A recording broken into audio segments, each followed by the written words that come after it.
Assalamualaikum warahmatullahi wabarakatuh. Alhamdulillahirabbil alamin wassalatu wassalamu ala asyrafil mursalin wa ala alihi wa ashabihi ajmain, amma ba'd. Kawan-kawan yang dirahmati Allah Subhanahu wa taala, kita panjatkan puji dan syukur kehadiratnya. Alhamdulillah pada pagi yang cerah ini kita kembali dipertemukan dengan Allah dalam keadaan sehat walafiat di bulan yang mulia pada bulan Ramadan. Mudah-mudahan kita semuanya diberikan taufik dan hidayah agar mampu menyempurnakan dan memaksimalkan event panen raya Ramadan ini dengan kebajikan dan amal soleh. Dan di antara amal soleh yang terbesar di sisi Allah Subhanahu wa taala dan itu memiliki dampak jariah, dampak terus menerus secara terus bersambung adalah belajar ilmu syar'i, sebagaimana telah kita sampaikan pada kesempatan yang lalu. Dan di antara ilmu syar'i yang paling mulia adalah belajar Al-Quran. Sabda Rasulullah SAW sebagaimana kita nukilkan pada pertemuan yang lalu, beliau bersabda, khairukum man ta'allama al-Quran wa 'allamah. Sebaik-baik dari kalian adalah orang yang mempelajari dan mengajarkan Al-Quranul Karim. Kawan-kawan yang dirahmati Allah Subhanahu wa taala, silakan diperhatikan kontrak perkuliahan yang telah kami share beberapa pekan lalu. Kemudian materi untuk pertemuan 2, 3 dan 4 yang juga sudah kita share 3 minggu yang lalu. Silakan diperhatikan. Nanti kita perkuliahan kali ini kita akan membahas poin per poin dari materi yang telah kita sampaikan PPT-nya pada 3 minggu yang lalu. Silakan diperhatikan di kontrak perkuliahan yang telah kita sampaikan. Itu memang ada beberapa materi, beberapa topik yang mana juga sudah kita sampaikan pada pertemuan minggu yang lalu. Nanti kita menyesuaikan saja topik-topik yang tertulis di kontrak perkuliahan itu, nanti kita olah saja mana yang lebih mana yang lebih dibutuhkan, mana yang lebih dulu harus kita bahas. Itu menyesuaikan saja, itu bukan harga mati. Misal topik ini harus pertemuan sekian, tidak. Tapi yang jelas ini teori sudah kami sampaikan secara keseluruhan. Kemudian kawan-kawan nanti praktek, yang pada intinya praktek, karena yang masuk dalam penjelasan hadis tadi bahwa sebagian kalian adalah orang yang belajar dan mengajarkan Al-Quran adalah dengan dipraktekkan. Yang belajar dia belajar baca Al-Quran, kemudian yang mengajar dan mengajarkan Al-Quran. Dan di antara komponen mengajarkan Al-Quran adalah mengajarkan tahsinnya, sisi pembacanya. Baik, kita lanjutkan. Itu ada 2 topik besar yang harus kita bahas, yang harus kita selesaikan sebelum yang ini materi sebelum MIT ya, untuk materi ujian MIT. Kemudian setelah MIT hanya ada 1 materi. Sebelum MIT ini ada 2 materi pokok besar, yaitu pertama hukum nun, sukun dan tanwin. Itu kami menyebutkannya atau ya, tapi sama saja itu ya, hukum bacaan nun, sukun dan tanwin. Kemudian nanti yang kedua hukum mim, sukun dan tanwin. Ya, itu 2 materi besar yang akan kita bahas, kita bicarakan sebelum mid semester. Dan sebagaimana edaran dari Ketua Program Studi AMA Yogyakarta yang telah kami terima, bahwa dan mungkin saya yakin juga kawan-kawan sudah mendapatkan informasi tersebut dari dosen pembimbing akademik masing-masing, bahwa perkuliahan selama bulan Ramadan atau pasca MIT sebelum MIT itu akan berakhir pada tanggal 24 April besok ya. Kemudian ada libur lebaran, libur Ramadan. Setelah 24 Mei kalau tidak salah ya, 24 Mei ya, 24 Mei kita akan masuk kembali, mungkin 1 kali pertemuan atau 2 kali pertemuan bagi dosen yang belum selesai, kemudian baru ujian mid semester. Nah, silakan dibuka. Kita hari ini secara khusus kita akan membahas hukum bacaan nun sukun dan tanwin. Ya, hukum bacaan nun sukun dan tanwin ya. Untuk mim sukun, hukum mim sukun akan kita sampaikan pertemuan berikutnya atau pekan berikutnya. Ini masih tanggal berapa ini, tanggal 14 ya, ini tanggal 14 ini. Insya Allah kita masih punya waktu satu pekan depan insya Allah kita sampaikan yang hukum mim sukunnya. Jadi saya berharap sebelum libur lebaran atau libur Ramadan itu kawan-kawan telah mempelajari, bahkan mungkin telah mengulang-ulang materi yang telah kita sampaikan, sehingga kalaupun nanti setelah libur lebaran itu masih ada kesempatan dapat kita perpanjang pembahasannya, dapat kita lebih bahas, lebih komprehensif lagi, dan jika ada pertanyaan-pertanyaan ataupun persoalan yang perlu disampaikan itu bisa kita bahas lebih lanjut sehingga kawan-kawan bisa memahami materi dengan lebih baik daripada kita menyampaikan mendadak sesuai dengan waktunya.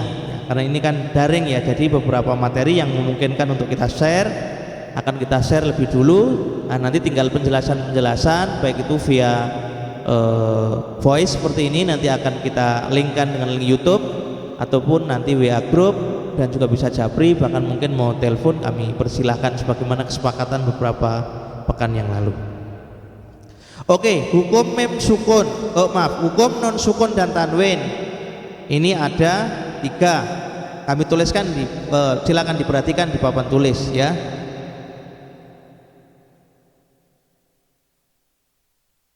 Hukum non sukun dan tanwin.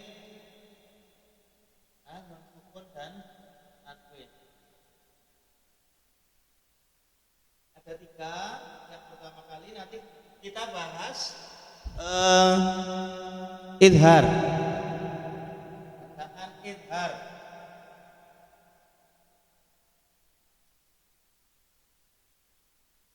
Kemudian yang kedua bacaan idgham.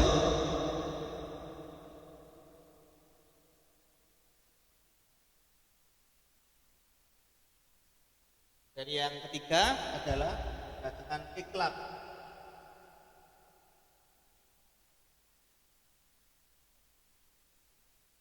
Maaf, ini saya keliru. Ada satu lagi bacaan ikhfa.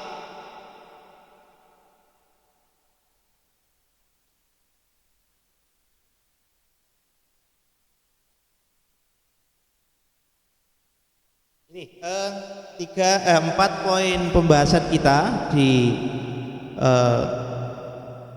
materi tahsin kali ini adalah hukum nun sukun. Itu ada 4 poin atau 4 sub bab, yaitu pertama bacaan izhar, kemudian bacaan idgham, yang ketiga bacaan iklab, yang keempat bacaan ikhfa. Mungkin nanti akan kita buat 2 file ya kawan-kawan. Kita buat 2 file biar kawan-kawan downloadnya tidak terlalu sulit atau terlalu besar begitu ya. Mungkin ada yang bertanya, Ustadz atau Bapak dosen, itu kenapa kita harus belajar tahsin? Ya. Apa dasarnya? Tidak kan begitu ya. Apakah diperintahkan dalam Al-Quran atau tidak? Jangan-jangan kita belajar tahsin atau tajwid itu tidak ada dasarnya. Oh jelas ada. Bagaimana Allah berfirman, Auzid alaihi warattilil Qur'ana tartila. Allah berfirman dalam surat Al-Muzammil ayat yang ketiga ya, surat Al-Muzammil ya, juz 29, bahwa kita diperintahkan untuk warattilil Qur'ana tartila. Sebelumnya Allah berfirman, inna sanulqi alaika qaulan tsaqila. Sungguhnya kami Allah telah menurunkan kepadamu perkataan yang berat, yaitu wahyu berupa Al-Qur'an.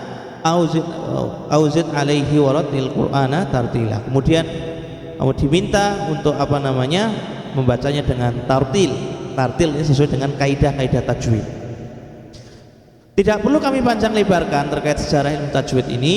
Yang jelas pada pertemuan awal kemarin telah kita singgung urgensi belajar Al-Quran dengan sanad, dan itulah satu-satunya jalan kita untuk mengetahui Al-Quranul Karim, baik dari sisi bacaan khususnya, kemudian hal-hal yang lain seperti pemaknaan, tafsir dan sebagainya. Tapi yang pokok dalam hal bacaan ini itu mutlak diperlukan sanad, karena ini hal-hal yang sifatnya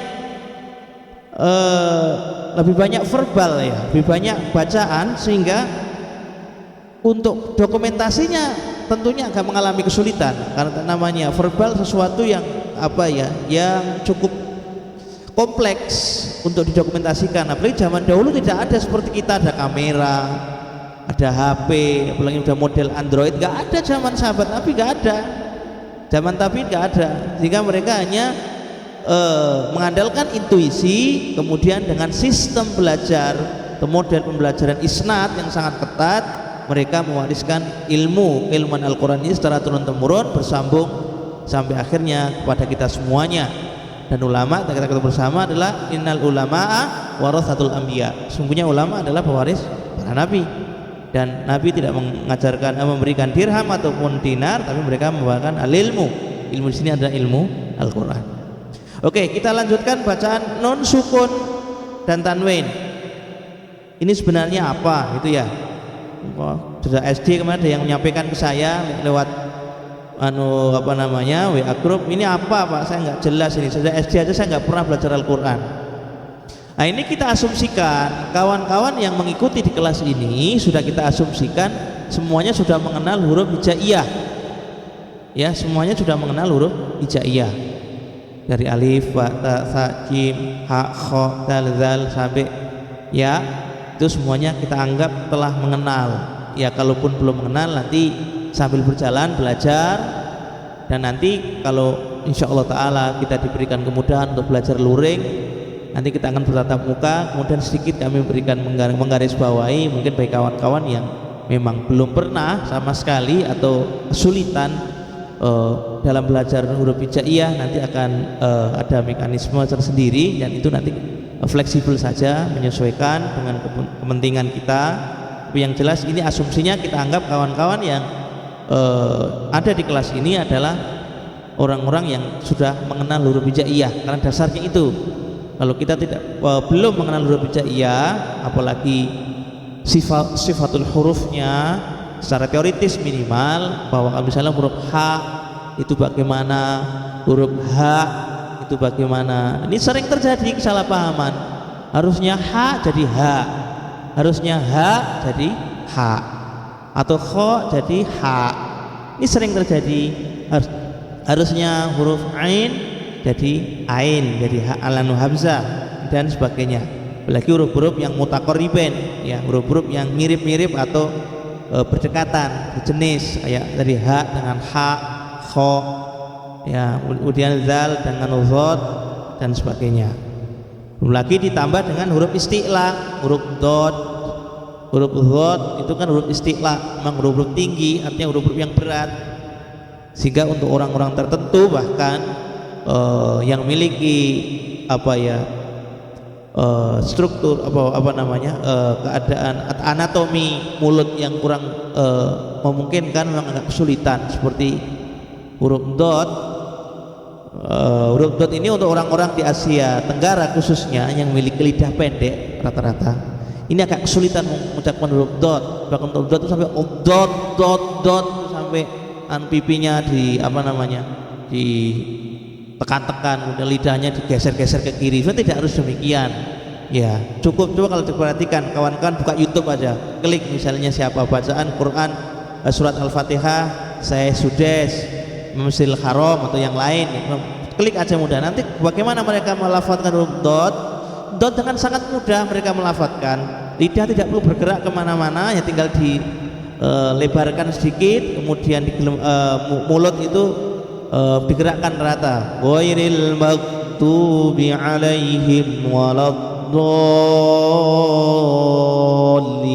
Dot dengan sangat mudah dot ya, tapi memang secara umum kita agak kesulitan. Nah, itu dinamika yang demikian sudah kita anggap selesai. Artinya ya setidaknya secara teoritis kawan-kawan bisa membedakan lah, ini huruf dot, huruf dot dan sebagainya, itu sudah bisa membedakan. Sehingga ketika kita bahas hukum-hukumnya ya setidak-tidaknya bisa nyambung. Oke, kita masuki hukum non sukun. Tadi ada 4. Yang pertama bacaan izhar ya, bacaan izhar. Apa itu izhar ya? Secara bahasa izhar artinya jelas jelas, nampak, terang benderang, itu izhar. Izhar apapun yang namanya izhar. Izharul quwwati dalam bahasa Arab. Izhar artinya menampakkan kekuatan, jelas, membuat jadi gamblang, gitu ya. Kemudian secara istilah, izhar ini adalah melafalkan huruf-huruf ya dalam satu kalimat atau dalam satu kata, yang mana itu ada nun sukunnya atau huruf bertanwin bertemu dengan salah satu huruf halqi namanya. Ya, huruf halqi kami sebutkan di papan tulis.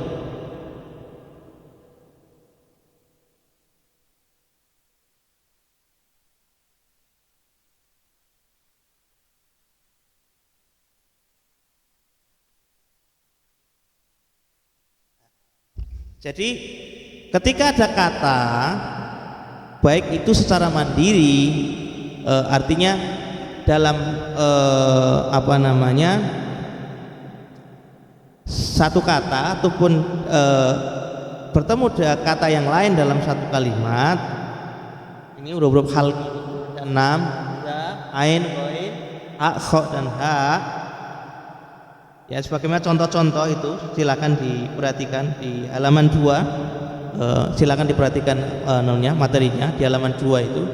Maka kalau ada non sukun, ya ada kata yang akhirnya non sukun atau tanwin, ya kemudian bertemu dengan ini kata berikutnya, ini ada huruf-huruf huruf-huruf khalqi, maka wajib kita membacanya secara jelas, ya, secara jelas. Misalnya azabun azim, ya, azabun, bun itu kan huruf katanya bertanwin, azim ain, huruf yang pertama dari kata berikutnya adalah salah satu huruf halqi, maka kita wajib membacanya secara izhar, jelas. Azabun azim, azabun azim.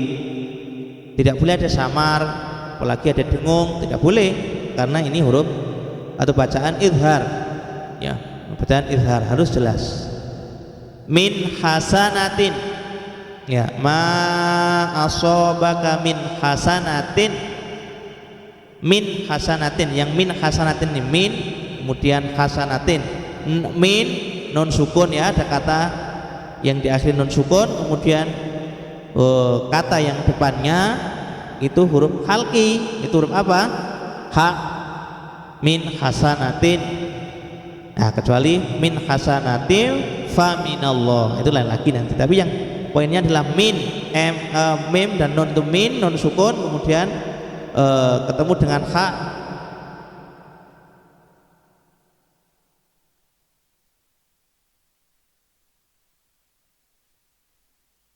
Ya, perhatikan di papan tulis min hasanatin. Ini poinnya adalah nun sukun bertemu ha. Ya, nun sukun bertemu ha, dan ha ini adalah salah satu huruf halqi. Maka cara mengucapkan nun sukunnya ini adalah min, jelas. Harus suara nunnya jelas, n-nya jelas, tekanan jelas. Min hasanatin. Tidak boleh ada samar min hasanatin, enggak boleh. Atau mungkin agak sengau-sengau, ya, istilah kurang Kalimantan sengau, dimasukkan ke hidung, min hasanatin, ya n, tapi karena disengaukan dimasukkan ke suara hidung, jadi tidak sah, ya. Maaf ya, bukan benar, tapi bukan benar salah ya, tapi sah tidak sah, ya. Kemudian kita telah bahas di pertemuan berikut sebelumnya, bahwa dalam ilmu Quran, dalam ilmu sanad itu yang ada adalah sah, tidak sah acuannya, ya, bukan benar atau salah. Nah, ini tidak sah kalau bacaan kita kemudian ada bacaan non sukun bertemu dengan ha, huruf halqi, kemudian kita bacanya sengau, min hasanatin, min, dimasukkan ke suara hidung.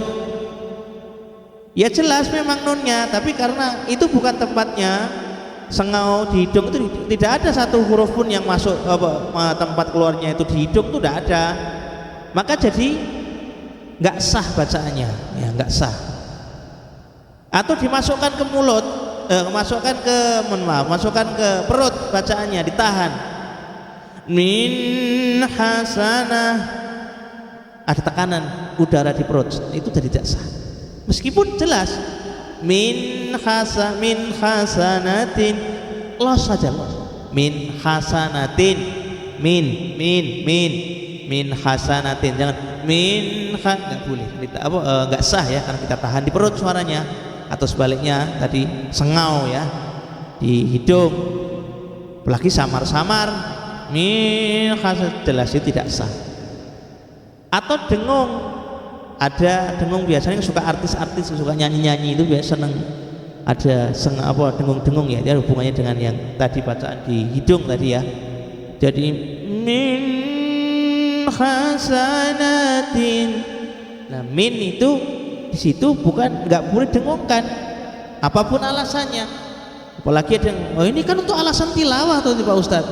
Ya tilawah soal lain, tapi kalau berbicara benar salah dalam konteks sah tidak sah secara sanad, maka hal itu tidak sah, dan itu hal yang lain. Karena tilawah ataupun tilawah dalam artian melakukan itu hal yang lain, dan itu bukan konteks pembahasan pembaca Al-Quran, itu seni lain lagi. Dan itu mungkin bagi kawan-kawan ataupun bisa tanyakan dosen yang ahli itu bagaimana sebenarnya. Tapi sepanjang yang kami tahu, ini yang sepanjang yang kami tahu selama kami bergaul, bertemu dengan kawan-kawan korek, kawan-kawan yang melakukan bacaan Quran yang sudah ahli bahkan tingkat internasional sebagainya, semua tetap sama pondasinya, bahwa mereka itu boleh melakukan dengan lagu yang bagaimanapun, tapi dengan catatan satu saja, tidak boleh mengubah ataupun bertentangan dengan ketentuan-ketentuan pokok dari hukum-hukum tajwid. Ini yang perlu dicatat. Ada orang kadang suka indah itu jadi nggak bisa kadang bingung gitu. Udah indah udah benar enggak? Gitu. Tidak setiap yang indah benar, tapi setiap yang benar mesti indah. Itu pasti. Itu kaidah. Setiap yang benar, sekali lagi kami sampaikan, pasti indah. Tapi setiap yang indah belum tentu benar. Dicatat ini ya. Dia nggak main asal kita artis kemudian baca seenaknya, tidak. Ini ada kaitannya dengan kewajiban ya. Tartil ini wajib hukumnya, bukan sunnah. Kalau ditinggalkan ya dilaksanakan nggak apa-apa, kemudian kalau ditinggalkan nggak dapat dosa. Enggak, ini kalau ditinggalkan berdosa. Baca Al-Quran dengan tidak tajwid itu hukumnya berdosa. Ya, sekali lagi kami tekankan, membaca Al-Quran dengan tidak menggunakan tajwid itu hukumnya berdosa. Karena itu hak Al-Quran yang pertama adalah dibaca sesuai dengan kaidah, ya kaidah tartil atau kaidah tajwid. Ini bacaan izhar itu sama ya, berlaku untuk huruf-huruf halqi yang lain, huruf ain, huruf hamzah. Ya, huruf ain yang bagaimana tadi ya, sudah kami sampaikan, azabun azim. Itu bisa dalam satu kata maupun beda kata, artinya dua kata begitu, depan belakang bisa jadi, atau satu kata ya. Misalnya min nafaatin, minna, ini ada satu kata yang ya tidak boleh itu karena non bertemu maaf bukan yang itu, yang kha itu tadi ya, min husni, karena ini kha ini satu huruf halqi, maka wajib dibaca izhar. Ini yang izhar, saya kira sudah jelas, tidak perlu dipermasalahkan. Ingat-ingat ya, kalau ada huruf non sukun atau huruf bertanwin, tanwin itu yang kayak itu ya, kayak dua di atas huruf biasanya. Ini tet itu ya. Itu namanya, ini kalau yang fathah tanwin, kalau yang dhammah tanwin begini, kemudian kasroh tanwin di bawah huruf.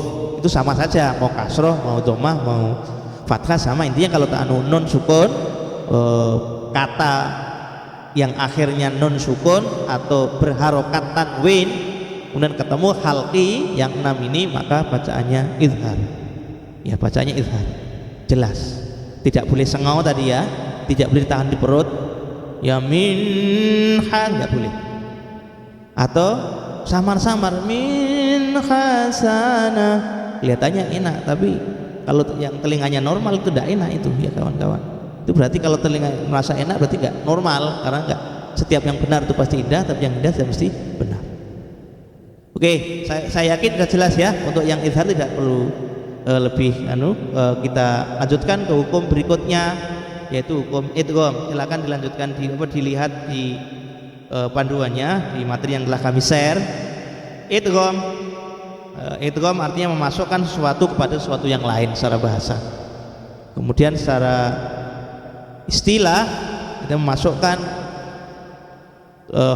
bacaan huruf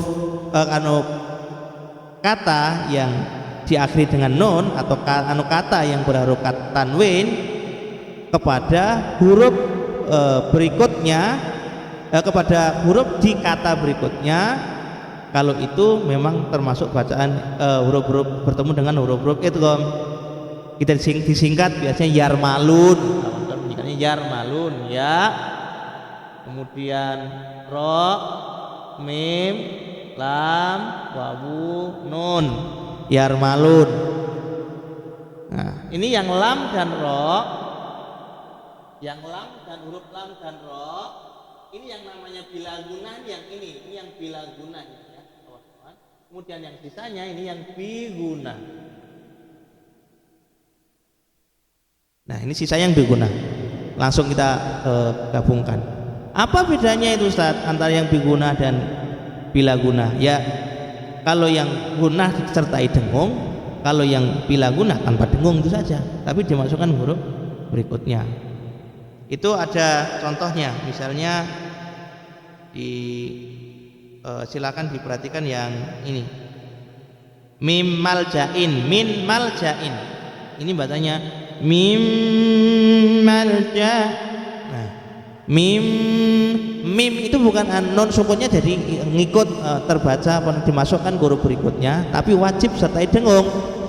Dan bahkan dalam satu athar disebutkan salah satu keunikan Al-Quran yang tidak dimiliki yang lain, keunikan keistimewaan sekaligus keindahan itu dengan dengung. Bahkan untuk toleransi dengung ini para ulama membuat toleransi yang lebih, menyepakati. Wallahu alam, setahu saya kalaupun tidak ijma tapi minimal mayoritas, mereka mengatakan bacaan Quran yang mengandung gunnah terutama non sukun itu bisa dipanjangkan tidak hanya 2 ketukan. Mim, nah 2 kali mim tok tok yang kita ketukan, enggak, bahkan bisa lebih. Jangan lagi bisa bacanya sampai 4, bahkan ada yang mentolerir itu sampai 6. Mim malja, mim man, dengan gunahnya ini dengungnya ini tahan sampai 6 ketukan. Tok tok sebenarnya kita mengetuk itu sampai 6, ya sekitar mungkin berapa detik ya, 6 detik, enggak sampai ya, mungkin 3 detik ya, itu boleh ya, gunah. Dan itu memang salah satu keunikan Al-Quran, keistimewaan Al-Quran yang tidak dimiliki yang lain, itu gunah, keindahannya. Mim maljain, nah itu mim maljain di sini. Wa mai atau mi waraihim saja, mi